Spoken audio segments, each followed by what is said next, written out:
বেরিয়েছিলাম তারাপীঠ যাওয়ার জন্য। মাঝে আমরা লাঞ্চ করার জন্য নেমেছিলাম। লাঞ্চে নিয়েছিলাম ভেজ থালি, সাথে একটা মাছের আইটেম নিয়েছিলাম। খাবারগুলো খেতে ভীষণ ভালো ছিল, আর সত্যি বলতে বাইরে গিয়ে ভেজ থালিটাই আমি বেশি প্রেফার করি। সাথে একটা মাছ হলেও চলে, না হলেও চলে। মেনলি আমরা গোটা দিনটাই গাড়িতে ট্রাভেল করেছি, তাই আমি একটু লাইট খেতে চেয়েছিলাম। খাওয়া দাওয়ার পর আমরা গেছিলাম ওই হোটেলেরই নিজস্ব বাগানে। বাগানটা ছিল হোটেলের একদম পিছনে। খুব সুন্দর করে বাগানটা সাজানো, নানা ধরনের সবজি চাষ করা ছিল। বাগানটা একটু ঘুরে আবার সবাই উঠে গেলাম গাড়িতে। গাড়িতে উঠে খেয়েছিলাম একটা কমলা লেবু, তারপর খেয়েছিলাম পাস আর লিমকা। তারাপীঠ পৌঁছাতে আমাদের লেগে গেছিল সন্ধ্যা 7টা, 7:30।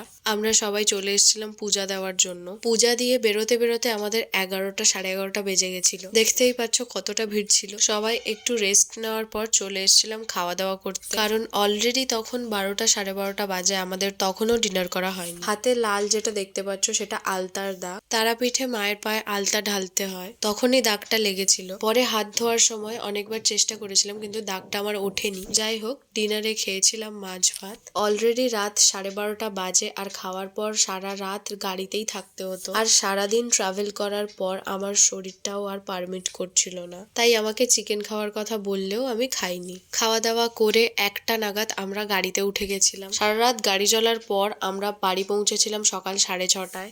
আমি তখন আর কোনো ভিডিও ক্লিপ নেওয়ার মতন অবস্থাতেই ছিলাম না। যাই হোক, আমি তো খুব ভালো ঘুরেছি, আর যতটুকু আমার পক্ষে পসিবল আমি তোমাদের সাথে শেয়ার করার চেষ্টা করেছি। তোমাদের ভিডিওটা কেমন লাগলো আমাকে অবশ্যই জানিও, আর ভালো লাগলে লাইক, কমেন্ট অ্যান্ড সাবস্ক্রাইব করে দিও। তোমাদের সাথে দেখা হচ্ছে আবার নতুন কোনো ভিডিওতে। বাই।